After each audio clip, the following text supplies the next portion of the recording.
간절할 수밖에 없는 기도.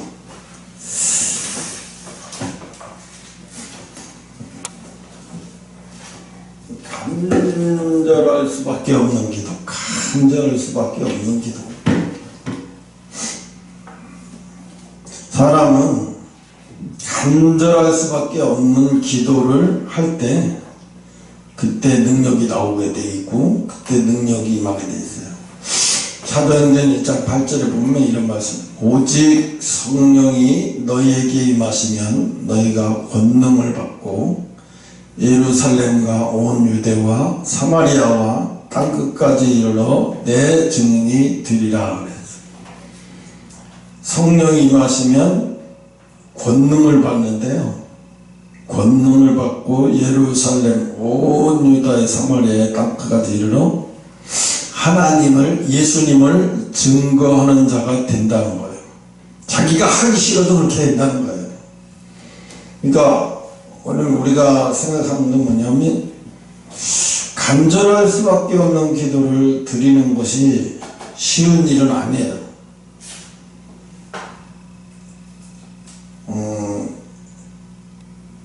지금 사람들이, 지금도 제가 아까 뉴스 보고 깜짝 놀랐는데 40대 가장이 세 식구를, 아내하고 두 아이를 다 죽이고 자기도 자살했더라고요. 그래서 이웃집에서 신고해가지고 이제 집에 가보니까 죽은 거예요. 세 식구가 한 방에서 죽어 있고 가장인 남편은 따로 이렇게 죽어 있는 것을 발견했어. 그걸 보면서 경찰이 여기 신변을 비관해서 남편이 아이와 아내를 죽이고 자기도 자살했구나 하는 생각이 들었어요. 그거 보면서 사람이 그래, 이게 끝이라고 생각하면, 이게 마지막이라고 생각하면 사람이 제일 무서워요. 세상에 제일 무서운 게 뭐냐고 말하면 귀신이야. 귀신 안 무서워요. 사실은 사람이 제일 무서운 거예요. 귀신도 영물이잖아요. 귀신이 눈에, 영안이 열린 사람은 귀신이 보일 수도 있고, 영안이 안 열린 사람은 귀신이 안 보일 수도 있고. 탤런트 중에서 그 배우였던 사람, 그 지금 무속인 하는 사람이 있어. 작두 타고 했던 사람. 그 사람이 연예인들을 이제 소위 말해 팔자가 센 연예인들을 한 사람씩 불러다가 이제 그 사람을 앉혀놓고 이제 풀어주는 얘기를 하는 걸 방송으로 하더라고요. 야, 이 방송에서 저런 걸 해도 되나? 저거 완전히 저런데 사람들이 빠지라고 저거 하는 짓이지, 저게 뭘 저걸 하냐. 근데 그 사람, 배우였던 사람이 이 얘기를 해요. 자기가 배우의 길을 택하게 된 건 너무 힘들고 고통스러워서 자식이 아마 교통사고로 뭘로 죽었던 걸로 알고 있는데, 그렇게 정신이 나갔었어요. 이 사람도 그렇잖아요. 자기가 생각했던 가족이 하나가 갑자기 사라지는데, 정신을 놓고, 사람이 정신을 놓으면은 목표가 없고 진짜로 자기가 어디로 가는지도 모르면서 가면서, 그러니까 얼이 빠졌다고 그러죠. 저런 얼 빠진 놈. 정신이 빠져나간 사람을 갖다 얼 빠진 놈이라고 하잖아요. 정신이 빠져나가서 너 정신을 어디다 두고 일하니? 그지? 너 정신을 어디다 두고 일하니? 그러죠. 그 사람을 보면 그 사람이 그런 얘기를 했어요. 나도 이런 거 하기 싫다. 자식 하나 떠내보내고 나와서 내가 죽어야 되는지 살아야 되는지, 어떻게 아빠로서 어떻게 해야 되는지 아무것도 모르고, 어떻게 해야 될지도 모르고 막 산이고 뭐고 막 돌아다니고, 좋은 데는 막 찾아가서 물어보고 왜 나한테 왜 이런 일이 생기는지. 그럴 수 있어요. 자기가 가정을 너무 사랑했는데 왜 나한테 이런 일이 생기는지 막 여기저기 가서 물어보고 싶은 거예요. 그러니까 막 다 찾아다니고 온갖 군데 다 찾아다니고 물어보다가 어떤 사람이 당신 아무래도 신기가 있으니까 당신은 아무래도 그쪽 길 가야 될 것 같다. 그래서 아마 그 작두무당까지 된 걸로 알고 있는데 그 사람 얘기도 많이 맞추더라고요. 지난 얘기도 맞추고 뭐 앞으로 될 얘기는 어쩐지 모르겠는데 지난 얘기를 많이 맞추면서 이런 얘기 저런 얘기 좋은 얘기를 해주더라고요. 내가 볼 때는 나쁘지는 않아 보였어요. 그렇게 좋은 얘기를 해주더라고요. 당신은 과거 이렇게 힘든 일을 겪었으니까 이렇게 좋은 일을 그 사람 보니까 좋게 살아갈 수 있도록 사람들을 힘든 사람들을 좋게 살아갈 수 있도록 힘을 주는 것 같이 보였어요. 그래서 저런 무속인이 있으면 그래도 나쁘지는 않을 것 같다. 왜? 그 극단적으로 자식 만에 죽이고 자기도 죽으려고 했던 사람을 좋게 인도해줘서 그런 길을 면할 수 있다면 그것도 인생에 보람이 있고 괜찮은 인생이라고 생각이 되는데 오늘 보면 한나가 정말로 이제 끝장의 기도를 가는 거예요. 끝장의 기도. 왜? 기도를 해도 이제 끝이 안 보이는 거예요. 응답이 없는 거예요. 세상에 봐봐요. 한나가 마음이 괴로워갖고 이제 더 이상 기도를 할 수가 없을 정도로 이제 통곡이 나와. 너무너무 기도해도 응답이 안 주니까 이게 벌써 10년째야. 너무너무 기도해도 응답이 안 오니까 이제 막 가슴에서 통곡이 나오는 거예요. 왜? 누가 날 괴롭히는 것도 아니고 누가 날 힘들게 하는 것도 아닌데 왜 가슴에서 이렇게 통곡이 나와? 너무 절실했기 때문에. 뭐가 절실해? 나는 왜 여잔데 다른 사람도 다 결혼하면 애가 생기는데 나는 왜 결혼했는데 애가 안 생겨? 그것도 하나님 앞에 하나님을 잘 섬기는 사람 중에 그래도 자기도 하나님을 잘 섬긴다고 하는 여자인데 왜 나에게는 이렇게 10년이 되도록 이렇게 가슴이 통곡이 올라오도록 왜 기도발이 안 서? 속된 말라고 하면 왜 하나님이 나에게는 응답이 없는 거야? 그죠? 괴로웠다는 것은 뭐예요? 하나님이 아무 응답도 안 해줬다는 얘기잖아요. 하나님이 아무 응답도 안 해주니까 막 통곡이 나오는 거예요. 그러니까 아무 응답도 안 해주니까 막 통곡이 나와서 나중에는 통곡이 나오다 못해 나중에 뭐라고 얘기해? 이 정도 가면 이제 기도에 혼절이 온 거예요. 혼절이. 이제 뭐라고 얘기하냐면 이제 기도하다가 이제 자기가 하나님한테 이제 혹시 만약에라도 혹시 하나님이 잠깐 실수라도 나에게 애를 준다면 이제 여기까지 나오는 거예요. 하나님이 혹여라도 그 여기서 선하에 가르되 만군의 여호와여 이건 뭐 세상에서 최고의 하나님이에요. 이 소리나 마찬가지예요. 만군의 여호와여 만일 주의 여종의 고통을 혹시라도 하나님이 돌아보시면 혹시라도 하나님이 돌아보시고 나를 국민을 여기고 불쌍히 여기는 마음이 있거들라 이 여종을 잊지 않으사 아들을 주시면 내가 그 평생의 그를 여호와 앞에 다시 드리겠다는 거예요. 그리고 뭐야? 삭도를 내지 않겠다. 그 얘기는 뭐예요? 나시림이잖아요. 평생을 구별하겠다는 거예요. 그 자식이 평생을 구별되어 하나님 앞에 살아가도록 내가 책임지고 기도하겠다는 거잖아. 그냥 아들을 주기만 하면 그대로 하나님 앞에 바치고 끝나겠다는 얘기가 아니에요. 그 다음에 삭도를 내지 않고 평생을 나시림으로 살아가게.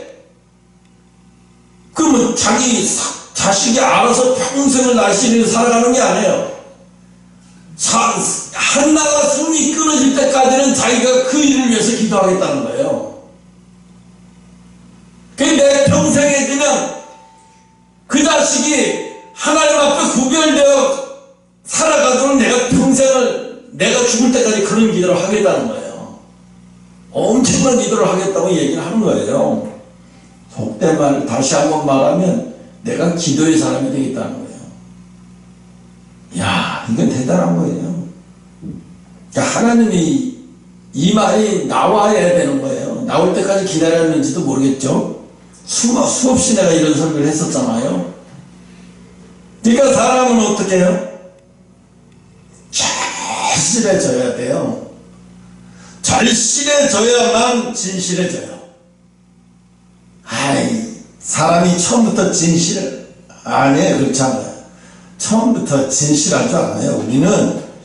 우리는 이 세상에서 전적으로 부패하고 또 사단이 지배 세력하에 살고 있기 때문에 우리가 전적으로 진실해질 수 없어요. 진실하게 살 수 없어요.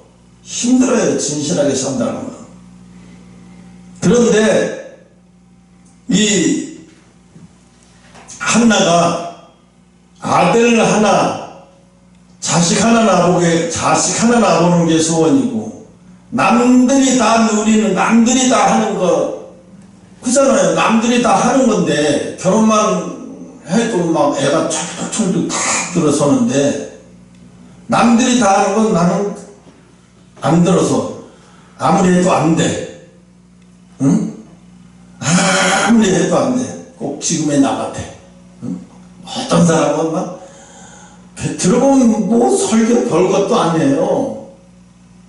대단한 설교하는 것도 아닌데 사람이 모이네.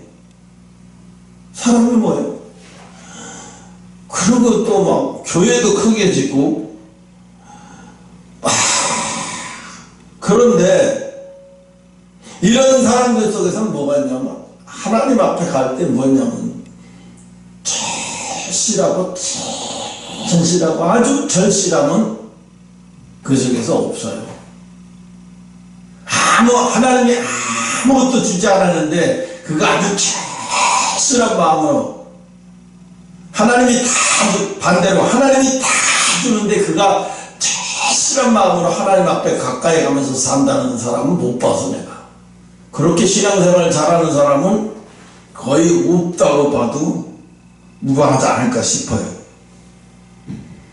그래서 어떻게 해요? 절실해져야 진실해져야 하나님이 자기에게 주시는 거. 오늘 사무엘이 최초의 선지자고 이스라엘의 최초의 선지자 겸 제사장이잖아요. 그런 선지자가 되고 그런 제사장이 되려면 이거는 남이 그렇게 기도해 줄 수는 없어요. 남이 어떻게 그런 기도를 해줄 수 있겠어요? 그러니까 부모만 그렇게 할 수 있어요. 부모만 그렇게 기도할 수 있지 남이 그렇게 기도가 쉬운 게 아니거든요. 그러면 선지자로 세워서 그렇게 쓰임 받으려면 누군가는 그렇게 기도를 해야 할 사람이 필요하잖아요. 응? 그래서 하나님은 한나를 기도의 사람이 되는 데는 자식을 생산하지 못하는 방법이 최고라고 아주 생각했던 거예요. 목사가 돼가지고 최고의 목적은 뭐예요? 교회 크게 하고 성도들 많이 모이게 하는 게 그게 아주 목적이고 그게 아주 거기다 평생에 아주 거기다 두고 살아. 그거 똑같은 거예요. 여자가 돼가지고 아이를 낳지 못하고 아무리 남편이 위로함들 무슨 소용이 있겠어요. 아무 소용도 없죠. 그래서 하나님은 일부러 그렇게 하신 거예요. 절실해질 때까지. 그래서 그 약속을 해서 평생에 그 약속을 지키기만 자기가 약속을 하고 그 약속을 정말로 지켜낼 수 있을 때까지, 지켜내는 사람이 될 수 있을 때까지, 그런 사람이 될 때까지 하나님은 일부러 주지 않고 계속해서 하나님은 버티신 거예요. 나도 힘들다. 네가 그렇게 될 때까지 지켜보는 나도 힘들어. 네가 그런 사람이 될 때까지 지켜보는 나도 힘들어. 그런데 한나가 폭발하잖아요. 고통을 폭발하죠. 고통을 폭발하고, 어떤 사람은 고통이 폭발해야 되는데 분노가 폭발하고, 하나님을 향해서 삿대질하고 분노 폭발하고, 이게 끝난 인생이에요. 그러니까 예수님이 부활하셔서 승천하시면서 하신 말이 오늘 사도행전 1장 8절 이 말씀하신 거잖아요. 성령이 너희에게 임하시면 너희가 권능을 받아. 왜 권능을 받아야 돼?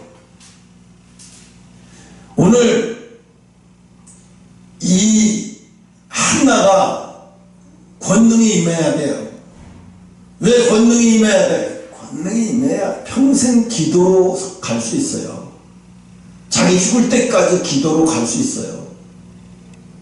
한나가 죽을 때까지 기도로 가야 사무엘이 선지자로의 사명을 다 감당할 수 있어요. 그러니까 한나가 죽을 때까지 자기가 한 말을 죽을 때까지 지키며 기도로 갈 수 있어야 되는데, 그러려면 권능을 받아야 돼요. 예수님 그러잖아요. 너희가 성령이 임하면 반드시 너희에게 권능이 따라올 거야. 너희가 성령이 임하면 너희에게 반드시 권능이 따라올 거야. 권능이 따라오면 온 유대 사마리아 어디든 가든 너는 내 증인이 돼. 내 증인이 돼. 너는 어디 가든지 내 증인이 돼. 그러면 너는 누가 뭐라 그래도 너는 내 사람으로 평생을 살 수 있는 거예요. 여러분, 지금 수많은 사람들이요, 유튜브로 뭐 어쩌고 저쩌고 그러면서 계시록에 대해서 막 난리치고 막 엄청나게 난리를 치는데,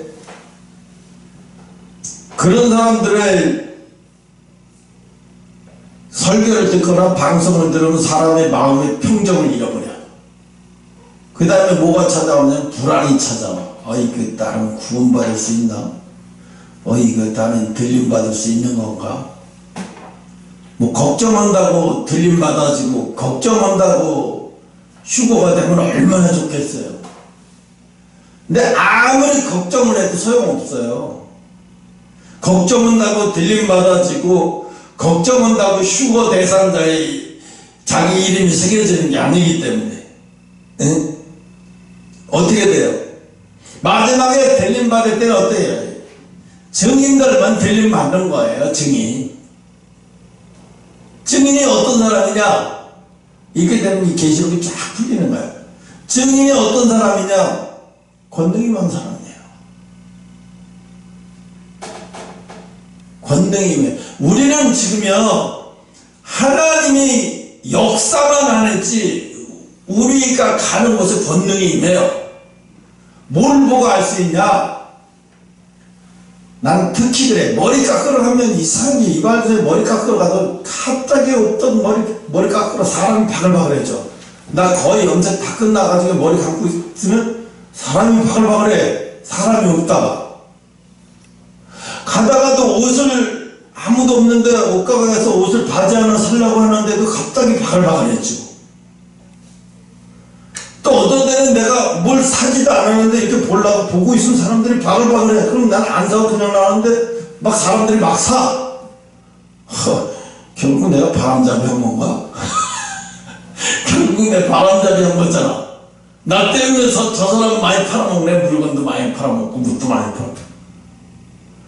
하나님의 권능이 임하니까 사람들의 마음이 거기에 막 내가 있는 곳에 막 역사가 일어나는 거야 막. 그런데 실질적으로 나는 안 일어나고 내 주변에 막 일어나. 요셉을 보면 알 수 있잖아요. 요셉이 감옥에 있을 때 그래. 요셉이 아무 죄도 없으면 요셉은 감옥에서 빨리 풀려나야지. 그 죄가 억울하게 누명 쓴 게 빨리 풀리고 빨리 감옥에서 나와야 되지. 만약에 감옥에서 빨리 나왔으면 요셉은 애굽의 총리가 될 수 없어요. 왜 될 수가 없을까? 암천하도 못해요. 왜? 섬기는 방법을 모르기 때문에. 섬길 줄 모르기 때문에 애굽의 총리가 될 수 없어요. 하나님이 강권적으로 섬기는 훈련을 시키는 거예요. 그 안에서 병자들, 별의별 죄를 지은 자들, 그들을 다 수반되게 만들어요. 그런데 이상하잖아요. 요셉이 손이 닿는 곳마다, 요셉이 보살피는 자마다 병든 자들이 다 치유받고 다 건강해지니까. 그 뭐야? 요셉에게 권능이 임하고 있는 거예요. 요셉은 권능의 사람이야. 이미 권능의 사람이야. 요셉은 누구도 요셉을 죽지도 못하고 죽이지도 못해요. 근데 요셉에게는 성령의 역사는 일어나지 않는데 권능은 나타나. 요셉이 그 안에서 보살피는 사람마다 병이 낫고 보살피는 사람마다 막 다 낫고, 또 거기 있던 사람은 억울하고 옥살이 하다가 나중에 다 풀려가지고 다시 왕에 가서 무슨 관원? 술 맡은 관원장을 다시 복귀하고 막 다 이런 일이 벌어지잖아요. 이런 일. 근데 요셉만 안 일어나. 요셉에게는 안 일어나. 아무 일도. 그 요셉이 나중에 술 맡은 떡가는 관원장인데 술 맡은 관원장이 나갔을 때 바로 자기를 구해줄 줄 알았는데 2년 동안도 소식이 없어. 그 뭐야? 이 사람 나 잊었구나. 이 사람 나 잊었네. 끝났나 보다. 그랬는데 어떻게? 하나님이 생각나게 만들잖아요. 그 사람이 기억을 못하는 게 아니라 하나님이 생각나게 안 하신 거예요. 2년 동안 일부러 2년 동안 생각나지 않게 하신 거예요. 지난번에 얘기했잖아요. 섭리사관이라고. 이게 섭리적인 사관으로 보면 이 세상은 하나님의 계획대로 흘러간다는 것을 알고 있어요. 지금 빌 게이츠가 어떤 작업을 하고 있는지 아세요? 15,000명 컴퓨터에 유능한 자들 15,000명을 월급 주면서 뭘 하냐면 AI 인공지능에다가 이 세상에 있는 모든 지식의 자료를 AI 인공지능에다가 넣는 일을 그 15,000명이 매일같이 하고 있어요. 지금 챗GPT에다가 대한민국을 치면은 아직 그 정보가 제대로 안 나와서 대한민국을 치면은 어디 붙었는지 어디에 붙었는지 막 정보가 옳은 정보가 안 나와. 근데 다른 정보들을 치면 기가 막혀요. 허다못해 어떤 목사님이 챗GPT로 믿음이라는 설교를 작성해달라고 했대요. 그랬더니 해갖고 프린터에서 쭉 뽑았어. 그거 갖고 설교를 했는데 성도들이 은혜를 받더라는 거예요. 그래서 그걸 해놓고 나중에 성도들한테 얘기를 했대. 내가 사실은 설교 준비를 안 하고 일부러 챗GPT를 통해서 믿음이라는 설교를 작성해 달라고 해서 그걸 뽑아갖고 실험적으로 내가 설교를 해본 거다. 근데 내가 설교 준비한 거나 챗GPT에서 뽑아서 데이터로 해서 막 뽑아서 한 거나 여러분이 은혜 받는 건 똑같네. 그러니까 어떻게 이제 지식이라는 것은 이제 점점 더 인간은 지식이 필요 없는 시대가 올지도 몰라요. 이 인간은 시대가 지식이 필요 없는 시대가 왜? 챗GPT한테 물어보면 돼. 물어보거나 치면 다 나오는데 뭘 공부를 해? 뭐 다 나오는데. 그러니까 빌 게이츠가 컴퓨터 입력을 잘하는 전문가를 통해서 13,000명이 매일같이 이 세상에 있는 모든 지식을 AI 인공지능에다가 다 입력하는 것을 매일같이 한다는 거예요. 그 사람들은 밥 먹고 그거 입력하는 게 일이래요. 이제 나중에 로봇 목사님도 나올 수도 있어 이제. 이런 식으로 하다 그런 일도 벌어질 것 같아요. 생각을 해보세요. 사람이 어떤 사람은 뭘 하나 해도 매사가 철실함으로 하면 그 사람은 하는 것마다 잘 될 수밖에 없어요. 왜?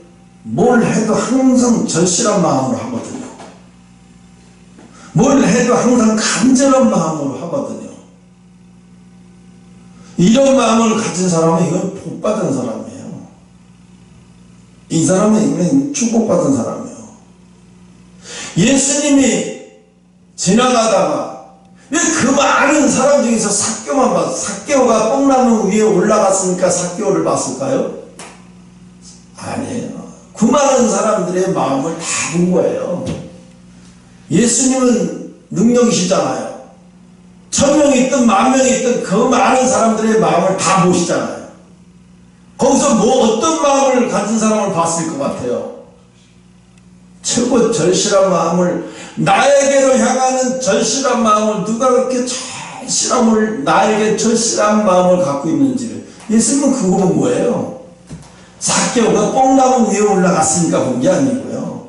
뽕나무는 자기가 키가 적어서 할 수 없어 올라간 것 뿐이고, 예수님은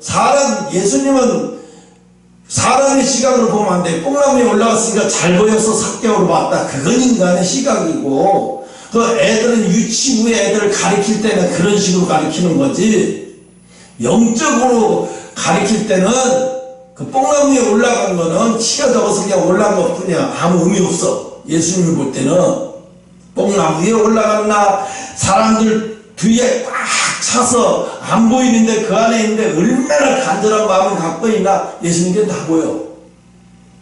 한 예를 들까요? 사람이 밀치도 터져 있는데 예수님의 옷자락을 누가 살짝 만진 걸 예수님은 알아요. 아니 얼마나 많은 사람들이 예수님의 옷자락을 만지고 제자들은 다 알아요. 그러니까 예수님이 미쳤나? 우리 선생님이 미쳤나? 아니 이 많은 사람이 예수님 지나갈 때, 선생님 지나갈 때 옷이 스친 사람이 한둘 있냐고. 갑자기 무슨 옷을 스친 사람 얘기를 하셔요. 정신 이상하지 않냐? 제자들은 이해할 수 없어요. 근데 예수님은 금방 하셔요. 뭘 느꼈어요? 이건 그냥 스친 게 아니라 이건 의도적으로 아주 절실한 마음으로 나의 옷을 잡았다는 걸 예수님은 아셔요. 딱 돌아서 예수님 뭐라고 해요? 누가 지금 내 옷을 만지라 그래? 그러니까 사람들은 나도 만졌는데 너도 만졌는데 그냥 가만히 쳐다봤어요. 근데 거기서 진짜로 예수님 앞에 간절한 마음으로 예수님의 옷을 진짜 만진 자는 한 사람이에요. 이건 스친 게 아니에요. 만진 거예요. 그러니까 그 여자가 그 자리에서 무릎 꿇어. 많은 사람, 아무도 무릎 꿇는 사람 하나도 없어. 근데 거기서 예수님의 옷자락을, 자기의 딸 때문에 예수님의 옷자락을 만진 그 여자가 그 자리에서, 예수님은 그냥 누가 내 옷자락을 만졌어 그랬는데 그 여자가 그 자리에서 푹 주저앉아서 예수님 제가 옷자락을 만졌습니다. 제자들이 더 놀랬을 거예요. 아니 이 많은 사람들이 다 예수님 다 막 스치고 지나가는데 왜 저 여자는 혼자서 자기가 옷자락을 만졌다고 얘기하지?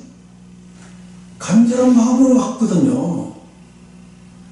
진짜 간절한 마음으로 만졌거든요. 그건 이 여자가, 다른 사람들은 아무도 말 안 하는데 이 여자가 그 자리에서 주저앉아서 제가 만졌나이다 하면서 얘기를 하잖아요. 만진 이유는? 그러니까 어쩌고저쩌고 사연을 얘기해요. 그래? 내 믿음대로 될지어다. 내 믿음대로 될지어다. 예수님이 그래버려요. 왜? 예수님은 지금도 간절히 예수님 앞에 오는 사람을 안 보는 거 없죠? 다 보고 계시는 거예요. 얼마나 간절하게 생각을 해보세요. 세대된 교회 소광성 목사님이 교회가 커지기를, 교회가 부흥되기를 간절하겠어요? 내가 더 간절하겠어요? 어? 이건 게임이 안 돼. 그죠? 감히 비교도 안 돼. 그 사람이 이미 부흥돼 있고 교회가 커진 사람이 뭐 되면 좋고 안 되면 또 할 수 없고 이거지만 나는 오직 그것만 기다리는 사람이야. 그게 비교가 돼 안 돼? 안 되는 거야. 다 이유가 있는 거야. 오늘도 하나님은 한나처럼 많은 사람을 훈련하고 계신다니까. 그 시대에만 한나가 있는 게 아니라 이 시대에도 한나가 있어. 왜? 교회를 개척해서 다 이렇게 해서 성도들을 막 낳고 하는데 왜 내가 뭐 다리가 없어, 뭐 팔다리가 없어, 눈이 없어, 뭐가 없어, 왜 나는 안 되는데? 다른 사람은 다 되는데 왜 나는 안 돼? 오는 것도 막아버려, 하나님이. 오는 것도 막 수없이 막았어요, 오는 것도. 또 내가 또 막아버렸어요. 하나님이 막으라고 하는 하나님의 뜻을 아니까 내가 또 막았어, 나도 같이. 어? 그때 하나님이 잘했다. 이제 내 뜻을 제법 하네. 잘했네. 네 생각 상관없이 내 뜻을 잘해서 알아서 막네. 왜 그랬나? 지금도 한나 같은 색깔은 나지만 이 시대에 한나 같은 사람을 키우고 계시는 거예요. 응? 이 시대에 한나 같은 사람. 왜? 그렇게 간절하게 기도할 수 있는 사람이 필요하니까요. 내가 명성교회를 봤어요. 그 목사님 이제 간절함 사라졌더라고요. 이제 간절함이 사라졌어요. 그 아들이 설교를 하더라고요. 담임 목사로. 그 아들에게서 뭐가 보이냐? 간절함이 요만큼도 안 보여요. 간절함이 요만큼도 안 느껴져요. 설교에서요, 간절함이 요만큼도 안 느껴져요. 그냥 눈을 시켜봐도 간절함이 안 나와. 그 설교에서는. 왜? 아버지가 다 만들어 놓고 내가 누리면서 가는데 뭔 간절한 게 필요하겠어? 어? 가만히 있어도 당회장이고, 가만히 있어도 담임 목사고, 가만히 있어도 월급에다가 뭐에다가 뭐 대기업은 아니지만 그래도 웬만한 기업의 사장만큼 월급이고 모든 의전비가 다 나오는데 뭐 때문에 간절함이 나오겠어요? 설교에 아무런 간절함 없어요. 그럼 거기서 설교가 뭐가 나오나 봤더니 지식만 나와요. 지식. 성경의 지식, 역사 이런 것만 얘기해요. 성경의 지식, 역사도 필요하겠지만 성경의 지식, 역사는 진리를 알기 위해 잠깐 필요한 것 뿐이에요. 그건 필요한 게 아니에요. 그러니까 하나님은 뭘 보셔요? 교회는 큰 게 많은데 간절함이 사라졌네. 야, 이거 내 말씀을 전하는 너희들이 간절함이 사라졌네. 어떤 간절함? 영원히 오기를 간절함, 이 설교를 듣고 하나님 앞에 가까우기를 간절하게 바라는 마음이 없네. 간절함이 없는 거예요. 그럼 그 간절함이 없는데 영원의 목 구령의 열정이 어디 있어? 어떤 목사님도 그래. 구령의 열정 막 얘기를 하는데 막 구령의 최고의 열정은 뭐냐? 하나님 나라. 하나님 나라가 임하는 거예요. 그런데 목사가 정치 얘기하면, 강단에서 정치 얘기하면 안 된다. 오직 복음만 얘기한다고. 쓸데없는 소리 하고 있는 거예요. 나라가 없는데 교회가 어떻게 못해요? 중국 봐요. 그렇게 교회 많았었는데 갑자기 정치가 바뀌니까 교회가 다 불사라지기 없어져 버렸죠. 그 왜 없어졌어? 기도 안 해서 없어졌나? 아니거든요. 정치가 바뀌니까 없어진 거예요. 교회를 다 불살라버리고, 교인들 다 고문해서 막 불질러버리고, 크리스찬들 다 잡아다 가두고, 전도하는 것도 다 잡아다 가두는 거예요. 왜? 자기들이 그 방법을 사용해서 공산당원을 누리는데, 예수 믿는 것들이 그 방법을 하나님 것인데 자기들이 갖다 사용하고, 하나님이 사용하는 자들을 사용 못하게 다 막아버리는 거예요. 왜? 교회 세력이 커지면 공산당에 위협이 되니까 그러는 거거든요. 응? 그러니까 정치를 얘기를 안 하면 안 되는 이유가 거기 있는 거예요. 특히 목사들은 깨어 있어야 되는 게, 정치와 이런 것들이 지금 어디로 가고 있고 어떻게 흘러가고 있는지 잘 봐야 되는 거예요. 문재인이가 대통령 5년 동안에 교회가 어렵게 힘들고 파산하고 어려운 교회들 많아졌어요. 우리나라에 카페가 제일 잘 되는 곳이 인천에 하나 있어요. 인천에. 근데 거기 카페가 그렇게 잘 돼요. 알고 봤더니 교회예요, 교회. 꽤 크게 지은 교회인데, 한 성도가 한 3,000명 들어가나? 그 정도로 교회인데, 교회가 부도가 났어요. 성도가 없고 부도가 났어요. 그래서 경매에 들어갔는데, 어떤 사람이 그걸 사가지고 거기를 어떻게 했냐? 카페로, 겉에는 교회, 성당, 교회 그렇게 내버려두고, 아주 겉에는 근사한 아주 중세기 교회처럼 만들어 놓고, 속에는 카페를 만들어 놨어요. 그래서 사람들이 처음에는 차가 한 50대 정도 왔었어요. 그러니까 그 앞에 주차장도 있으니까 한 50대 됐는데, 나중에는요, 몇천 대가 오는 거예요. 차를 몰고. 서울, 경기, 부산 어디서 다 오는 거예요. 왜? 유럽과 같은 카페가 있다네, 인천에. 소문나니까 너도 가도 차 몰고, 여자애들 안 돼도 다 차 몰고 가자.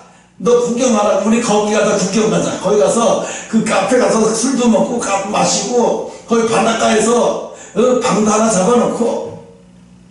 그러니까 그 동네 주변에 골목마다 차를 다 내려놓는 거예요, 사람들이. 그러니까 어떻게? 3분이면 가던 길이 1시간에도 못 간대요. 왜? 골목마다 차를 세워놓은 게 그렇게 많아가지고. 내가 그걸 보고 뒷목을 잡았어. 와, 미쳤다 이거. 우리나라에도 드디어 이렇게 유럽의 물결이 오는구나 이거. 진짜로 교회가 멋있어요. 근사해요. 밖에서 봐도.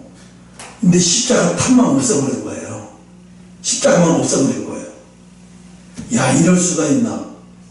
더 얄미운 것은, 아니 교회가 짓다가 교회가 붙어나가서 거기를 카페를 해놨다고 해서 몰려오는 사람들이 더 미운 거예요.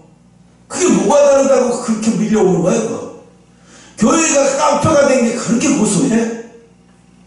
내가 속으로 생각, 야, 교회가 카페가 된 게 그렇게 가보고 싶은 곳이야? 평생 버킷리스트야. 거기에 한번 가보는 게. 아마 오늘도 어마무시하게 왔을 거예요. 그래서 이제 일요일 되면 사람들이 교회로 오니까 그걸 몰려 들어가니까 예배를 몰려 들어오는 게 아니라 술 마시러 몰려 들어오는 거예요. 경찰들이 그 마을에 참어뜨게 하라고 이거 안전봉각도에서 경찰이. 야, 미쳤다, 미쳤어. 아니, 교회가 카페 된 게 그게 뭐가 그렇게 좋은 일이라고 그렇게 많이 몰려 들어가냐고. 차가 처음에는 50대 모이다가 3,000대, 4,000대, 시골 조그만 마을에 지금은 막 4,000대 막 이상하게 골목이 몇 대인지 쉴 수도 없대요. 막 꾸락꾸락 들어온대요, 막. 야, 이것들이 미쳤구나. 사탄도 얼마나 좋았으면 일어나.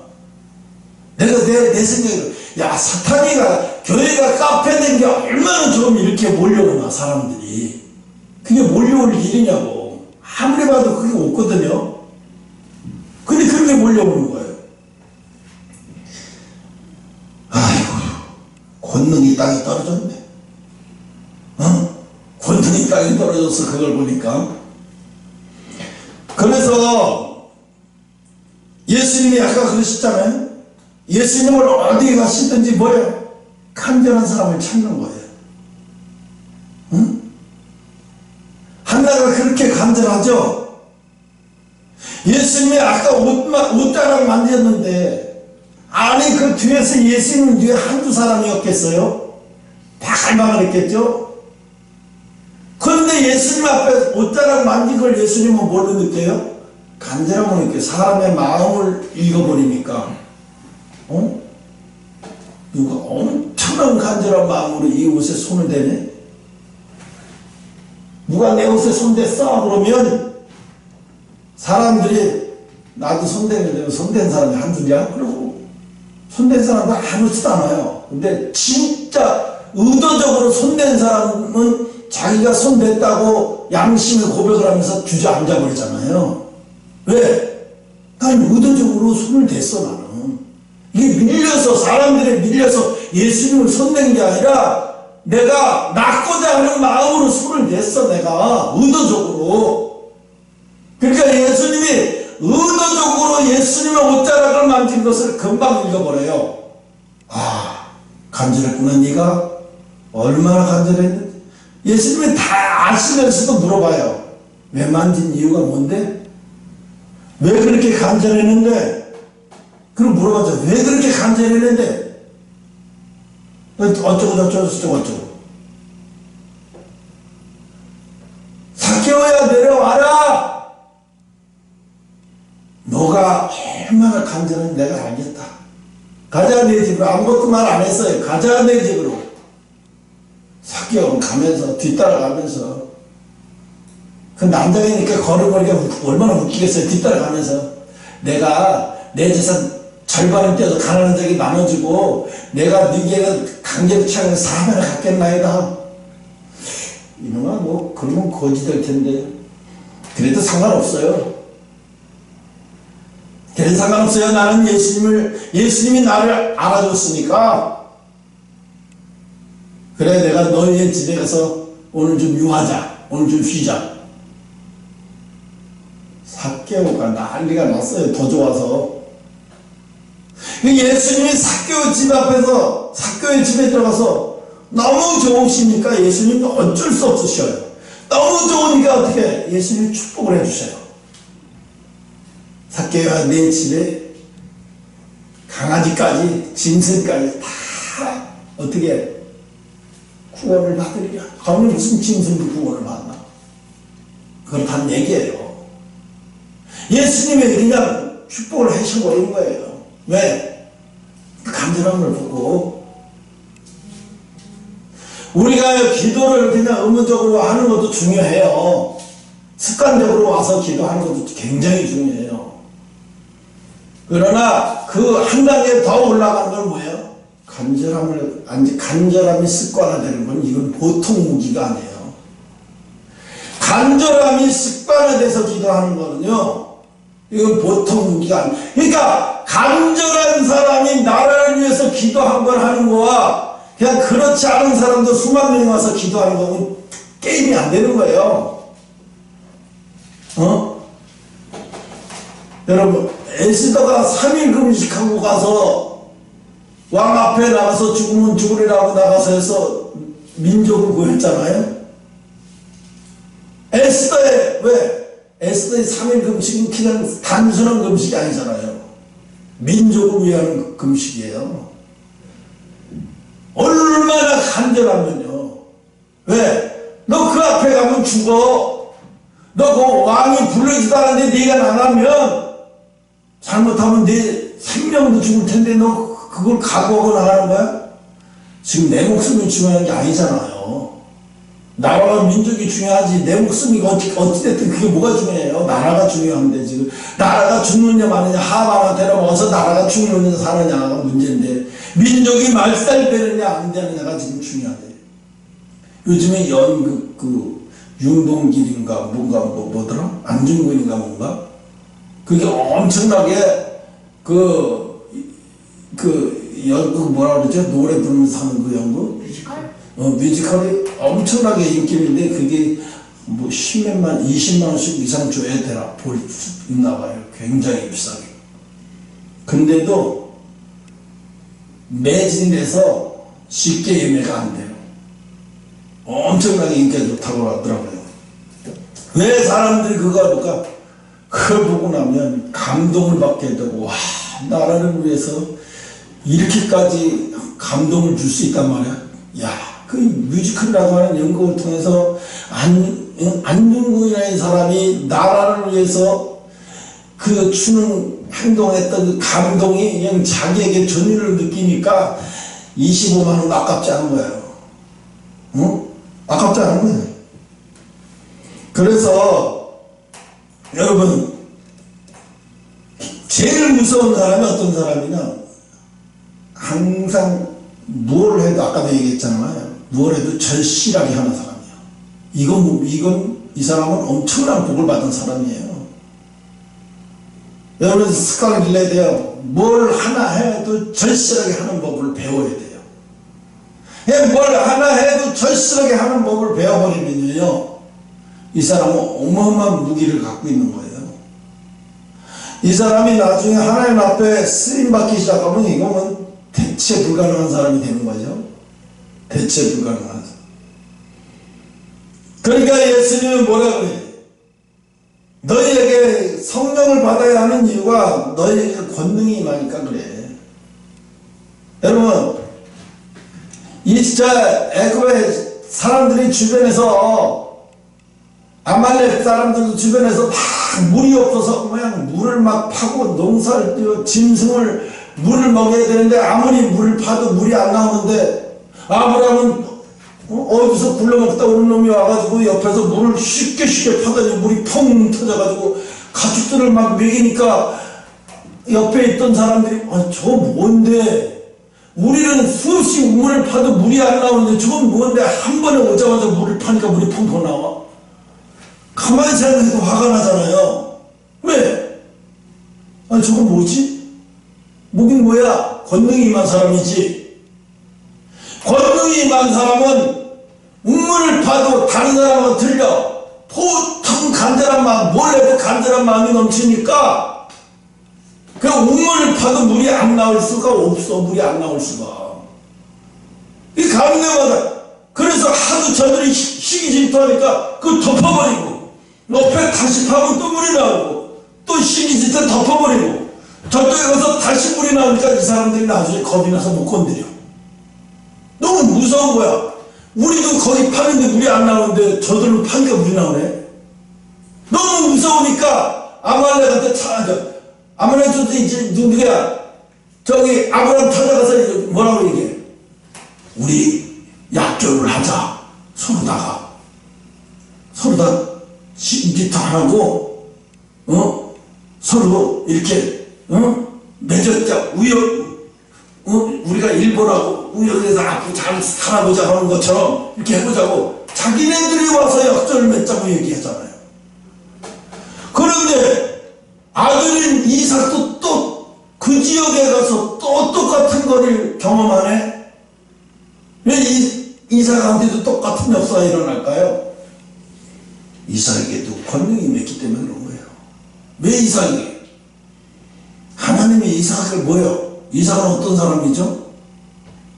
하나님의 약속에 의해서 태어난 사람이에요. 하나님의 약속에 의해서 태어난 사람이에요. 이건 보통 사람이 아닌 거예요. 여러분, 왜 이삭에게는 그런 엄청난 역사가 일어나죠? 그러면 그 다음에 야곱에게는 어떤 역사가 일어나요? 외삼촌이 부자가 되는 역사가 일어나잖아요. 권능이 임하니까. 야곱에게는 장자의 축복의 권능이 임해서 외삼촌이 축복을 받는데 이삭이 야곱이 하는 것마다 대박이 터지는 거예요. 요번에 복권 판매장에서 한 번에 2등이 몇 명 나왔다? 2등이 100몇 개가 나왔다고 해가지고 무슨 그 돈으로 계산할 때 6억을 말해. 하여튼 이해 못하는 게, 아니 그렇게 100몇 개씩 나올 수가 있나? 어때? 나중에 보니까 한 사람이 10만원어치 산 거 계산을 따져보니까 한 사람이 수동으로 찍어가지고 그거를 10만원어치 다 뺀 거야. 아, 그 사람도 대단해. 응? 내가 언제까지 내가 1등 못하면 2등으로 끝발붙지 뭐. 그 2등으로 10만원어치 사는데 거기서 2등이 다 당선된 거 아니야. 그냥 한 번을 찍어서 2등을 10만원어치 샀대잖아. 나중에 인터넷에서 이거 유출되는 거 아니냐고. 그러니까 그 복권방에서 뭐라고 얘기해요? 한 사람이 다 산 건데? 내가 그때 한 사람이 다 산 건데 10만원어치? 그러니까 방송국 기자가 가서 할 말 없는 거예요. 한 사람이 다 샀대. 찍어서 수동으로. 어떻게 수동으로 한 번에 찍어서 10만원어치 사가지고 보상금을 6억을 받아갈 수 있어? 대단히 복 터진 놈이야. 그놈도 본능이 많은 거야. 그래서 사람들이 거기를 줄 섰대요. 자기에게도 그게 임할까봐. 진짜로 줄 섰대요. 바글바글 줄 섰대요. 현수막까지 달아. 그 복권방 주인이 70대가 넘었어. 70대 한 중반쯤 된 사람인데 사다리 놓고 현수막 걸더라고. 2등이 100몇 개 나왔다. 그래도 현수막 거는 거야. 그거를 찍더라고 이렇게. 어떤 방송 KBS인가 방송에서. 절대로 이거 번호 유출 말도 안 되는 소리 하지 말라고. 경찰이 입회하에 다 이렇게 하면 어떻게 번호 유출이 되냐고. 근데 대개가 생각도 어떻게 대박 터지는 인간도 있어요. 그래서 여러분, 야곱을 보면 야곱도 그러잖아요. 자기는 복을 못 받고 외삼촌은 엄청나게 부자가 돼버린 거야. 부자가 돼버려. 응? 부자가 돼버려. 그러니까 어떻게? 야곱이 열심히 해서 외삼촌이 부자가 되는 건 좋지만 나중에 화가 난 거예요, 야곱이. 씩씩거려서 잘 때마다 씩씩거리고 있었다는 거야. 하나님 도대체가 뭡니까 이게 하나님 씩씩거려. 장자의 복을 받았다더니 이 생고생만 시키고. 그러니까 하나님 꿈속에서 야, 이젠 내가 너를 부자 되게 하겠다. 이제 내가 너를 부자 되게 하겠다. 어떻게 해요? 너 단풍나무 가지에 껍질을 벗겨서 거기다 놓고 건강한 양들을 2마리 거기서 교배를 시켜서 나온 거는 다 전복이 양으로 내가 만들어 줄 테니까 네 삼촌한테 가서 얘기해. 나 일단 주지 않아도 좋으니까 전복이 양 나오면 그거 내 거로 하자. 그러니까 외삼촌이 또라이가 다 그래 그렇게 하자. 왜? 전복이 양은 10,000마리 나면 하나 나올까봐 하는 거예요. 그러니까 외삼촌은 되게 완전히 돌대가리구나. 이거 내 사유이지만 완전히 돌대가리네. 그래 하자. 그래 약조를 맺었어. 그리고 신경도 안 썼어.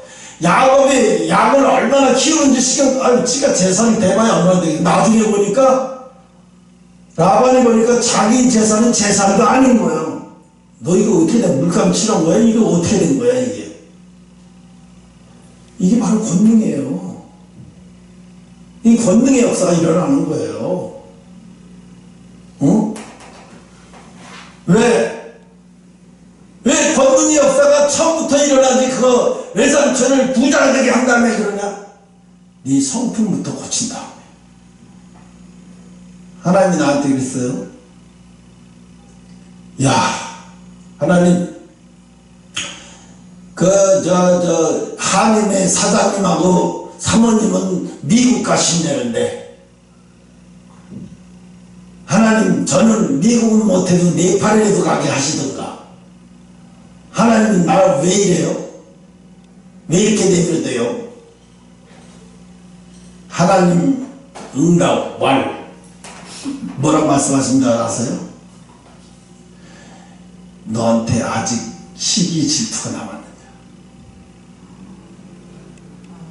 그들이 좋아서 복을 주는 게 아니라 너를 시기 질투나게 해서 네가 그 아주 배 아파하는 것 자체도 내가 못 보겠다. 너는 남이 잘 되는 것을 넌 무조건 좋아해야 돼. 내가 너를 부리는 종이 되려면 너는 남이 잘 되는 것을 무조건 좋아해야 돼. 너 아직도 배 아파해? 너 아직도 시기 질투해? 아, 나 시기 질투 하지 말아야지. 그런다고 안 해요? 여러분, 내가 배탈나지 말아야 돼 한다고 해서 배탈이 안 나요? 나도 모르게 내 의지와 상관없이 나는 거예요. 이거는 왜? 내 속에 나쁜 균이 있기 때문에 먹으면 배탈이 나는 거예요.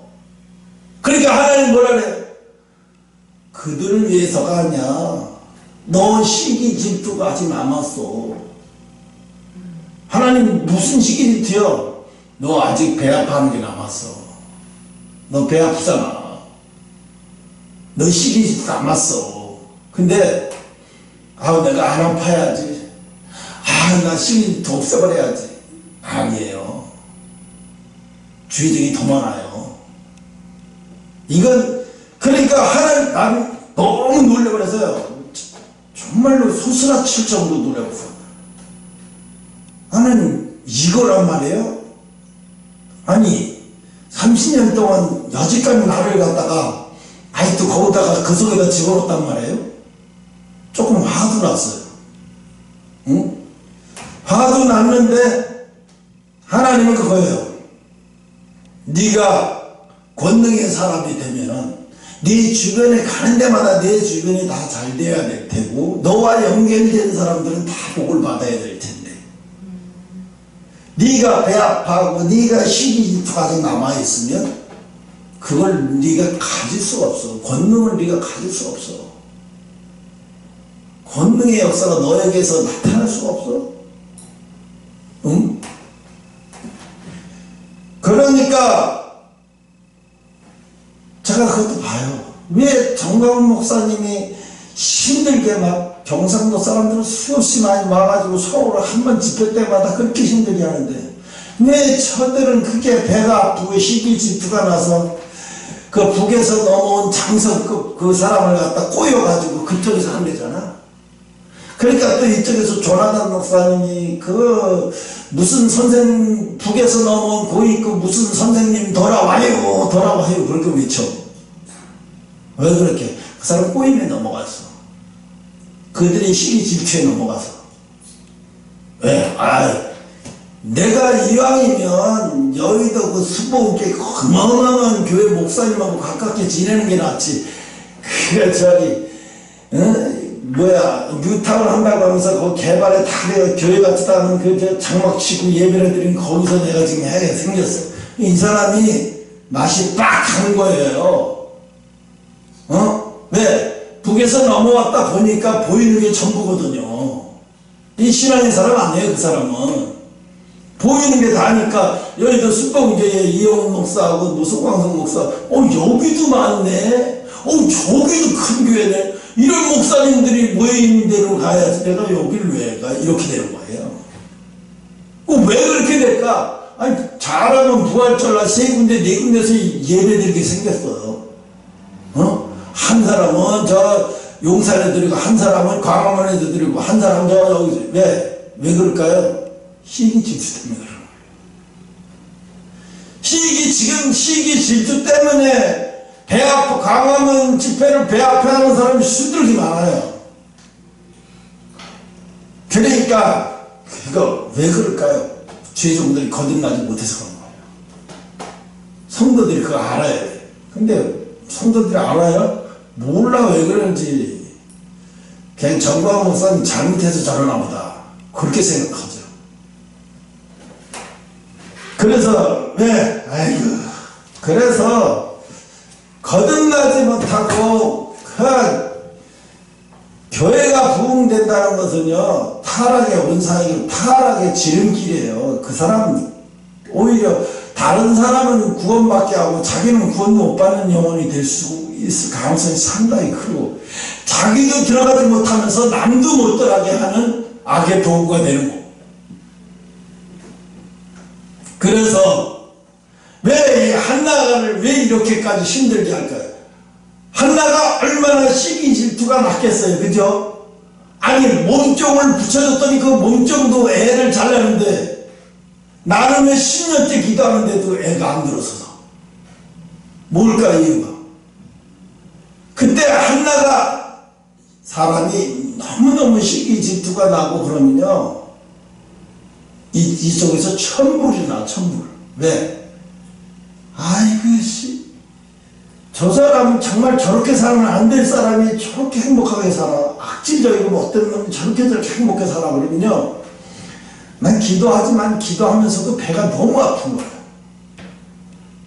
천불이 나는 거예요.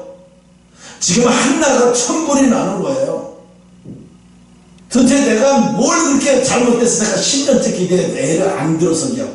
천불이 나요. 왜? 한나를 평생에 기도하는 사람 만들려면 이게 시기 질투 이런 거 다 버려지고 다시 완전히 없어지고 권능이 임하는 사람이 돼서 그냥 기도할 때마다 절실함이 흘러 넘치는 사람이 되게 하려면, 그래서 그걸 통해서 여러분 사무엘이 그냥 쓰임 받은 게 아니에요. 어머니의 기도가요. 어머니의 절절절 흘러넘쳐나는 기도요. 그 기도가 오늘날 사무엘을 선지자로서 또 최고의 제사장으로서 쓰임 받는 거예요. 그걸 하나님이 그걸 하시려고 한나를 사용하시는 거예요. 그러니까 한나는 10년 동안 애를 못 가졌지만 축복의 여성으로 태어난 거죠, 사실은. 응? 그러니까 우리 속에 절실함이 없는 것이, 우리 속에 간절함이 없는 것이 결국은 그게 하나님 앞에 울어야 할 문제예요. 울어야 할 문제. 왜 나에게 절실함을 안 주십니까? 왜 나에게 간절함을 안 주십니까? 울어야 돼요. 예수님 그래서 뭐라 하세요? 나를 위해 울지 말고 네 자녀를 위해서 울라고 그러죠. 네 자녀를 위해서 울어. 나를 위해서 울지 말고 이것들아 울지 말고 네 자녀를 위해서. 나는 당연히 주는 거야. 나는 하나님의 뜻을 통해서 당연히 주는 거야. 나가 주는 걸 보고 울지 말고 네 자녀를 위해서 울어라. 기도 마치겠습니다. 기도하겠습니다.